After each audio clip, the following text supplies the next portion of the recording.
Hello, everybody. So Pete and Matt back here to talk about something a little bit different today. To talk about the business, BrightClick as a business. I mean, I've been working for the BrightClick now for 7 years, but that's a drop in the ocean compared to how long it's been running as the BrightClick. But more importantly, since you decided to go it alone, I guess, Matt, I thought it'd be great for us to have a bit of a chat about that. A bit of a dialogue about why you started the business, what kind of inspires you, and all of that kind of stuff. And I think I can throw in some good context there about my experience at the BrightClick and how I feel it's evolved and the type of clients we're looking to chase after and stuff like that. So yeah, I thought a really good place for us to start would be, I guess, what made you decide to take the plunge? Because from my understanding, I mean, I obviously know you very, very well. From my understanding, you were working for Brentford, boyhood club that you love and all of that great stuff. So it must have been a huge risk and a huge decision to decide, you know what, I'm going to go it alone and start my own business. Honestly, it's something I haven't really talked about too much, is how it ended at Brentford, because it was quite raw. It was really full on. So I've been working there for like 6 years. I'd started off as like the assistant to the commercial manager, and then I became a commercial manager pretty quickly after they kind of didn't replace the commercial manager, and then I had a little bit of time when I was just sort of like in a kind of limbo there, and then suddenly I was commercial manager, and I was really winging it. There were only, it's mad that Brentford are in the Premier League now. I think they employ about 300 people now. When I worked there were 8 full-time members of staff. And 8, yeah, running Wow. running the entire club, yeah. And that was literally like, CEO, operations manager, marketing manager, commercial manager, press office, communications, or like accountant, secretary, account assistant. Yeah, it was mad. It was absolutely mad. And on a match day, there'd be lots of extra people that came in, but generally the day-to-day running of the club was very was really very limited. I'd say very much out of my depth, but very, very eager to learn and working in a really exciting environment. Towards the end, there was a chief executive officer who came in, and we didn't see eye to eye. I think it's as simple as that. He wanted me to do certain things that I wasn't really comfortable with. I didn't really like the way that he was running things. I've been used to things a certain way, and it felt like it was reaching its natural conclusion. And at the time, I brought in a really good sponsor of the club, who's still there now, actually, which is pretty cool. Oh, great. Sort of 15 years later. And they were really happy with how I had kind of brought them on board, and how I'd kind of sold it to them, and the package that we put together, and how I then account managed them as a client and all that kind of stuff. And I got chatting with them, and they basically said, if you ever feel like this role isn't for you, come and work for us. So I was like, you know what? I think I might take you up on that. At the time, my ex-wife was pregnant with Tom, and it kind of made some sense to me that was a good opportunity to kind of get out. I was told that I could work from home in that role. Then they got quite busy, and they opened an office in London Bridge. They asked me, they told me that I needed to go and work for London Bridge, which was not really part of the plan. And then I found myself basically commuting an hour and a half each way to London Bridge every day. Which started to become quite kind of like arduous. In the role, they were an IT support company that did a lot more than that, but IT support was the crux of it. I was asked all the time by our clients, do you do websites? Do you do social media management? Kept saying no all the time. No, just IT, just IT. Do you know anyone who does? No, this is just what we do. And just got an amazing bit of luck in that I got signed up to a mailing list on behalf of my boss at the time. And then I got wind of a social media management training course. I thought, well, look, if I learn that, then maybe we could offer social media management to our clients. At the end of that course was an upsell, which basically told you how to start your own social media management business. I was skint at the time, baby had arrived by then and all that kind of stuff. And I asked my dad if he would front up some cash for me to do that. I did it, and took the plunge, and just sort of winged it from there, Pete, basically. Yeah, no, it's interesting that you talk about how when this company decided that you were going to need to go work from London Bridge, it was a bit of a game changer for you. Because one thing that I've always found working for the BrightClick is that one of the things that's important to you is having that flexibility to spend time with family and stuff like that. I mean, I've got a 3-year-old now, and when we had Evie, I always remember you kind of saying, make sure you spend as much time as you can, and kind of get work done around that, and kind of have that flexibility. And it's interesting that you would say that, how much of a game changer that was with your previous job, because that does kind of translate for me kind of how you tend to like to run the business. You like people to be able to have that important work-life balance. It's something that we've got here, one of our core values at the Bright Click, making sure that families at the heart of everything, and and all of that. So yeah, that makes a lot of sense to me. So obviously you started Matt Davis Media, right? And that was kind of the beginnings of the business. How different was it to work, I guess, as a lone warrior compared to having a team of people helping you run the business, and you kind of being at the forefront of it? How different is it to run it like that, dealing with clients on your own, doing the work, as opposed to saying, right, now I'm going to be running the business and helping my employees to do the work and stuff like that? Yeah, it's hugely different. I think, just going quickly back to the family bit as well, one of the big things that I really want to do as a boss, if you like, as a leader, is to make sure that my team get the things in their lives, if you like, that I have suffered from, I guess, as an employee in the past.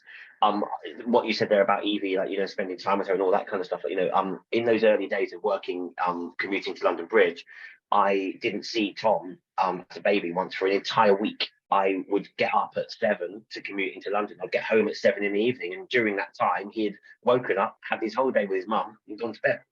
And that was a huge epiphany. And it's actually when I was talking to my mum, talking to family about that on the way home from work one day, that the kind of light bulb moment that I actually needed to kind of do it myself. So my mum was quite sick at the time, and she had a really tough day. But I was so focused on my tough day that I kind of forgotten about my mum's tough day. And it was just kind of like, well, actually, like, when you take all those family things, it really just made family such an important thing to me.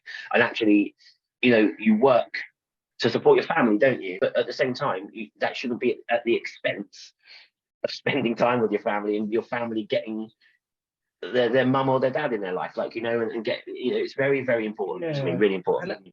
And I think that, that everybody has their own preferences, and everybody will, I guess, work for different reasons. And some people will agree with this and some people won't, but the reality is it's kind of it's your ethos. It's what you like to do, and how you like the values of the business to kind of be reflected. And I think that's also reflected in our clients. I'd say pretty much every single client we have is the type of client we want.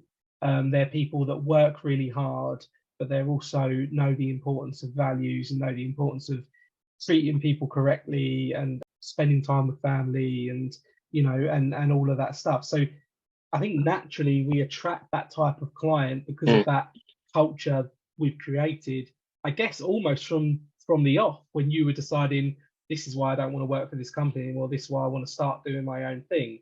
It's kind of spawned from there, hasn't it? It has, because they weren't aligned. So it was really interesting. I remember, like, around when Tom was born, they didn't care. They literally didn't care. And it was like, and they gave me like my paternity leave as strictly and as to the letter, and then that's all fine. That's, the law's there for that, or whatever. It's fine. But it weren't aligned with my family life. I think that is absolutely true. And I think it's important that I learned. Well, I did learn from it, because it just jarred with me so much at the time. And then kicking off, going back to your other question, like, kicking things off. I think it's that classic thing where I've been working in marketing my whole life, so just being able to market for clients and do things myself, it was incredibly liberating. But also, it's an incredibly naive kind of, like, I started a business, but I didn't really think of it as a business. I just thought of it as I've got to make money. I've got to make X amount of money to keep food on the table, and that it was kind of like, that was almost secondary. It was sort of like, well, I'll do the work, and then suddenly you get another client, and then you get another client, and then someone refers you because you've done a good job, and you get another client, and then suddenly I had 5 or 6 clients.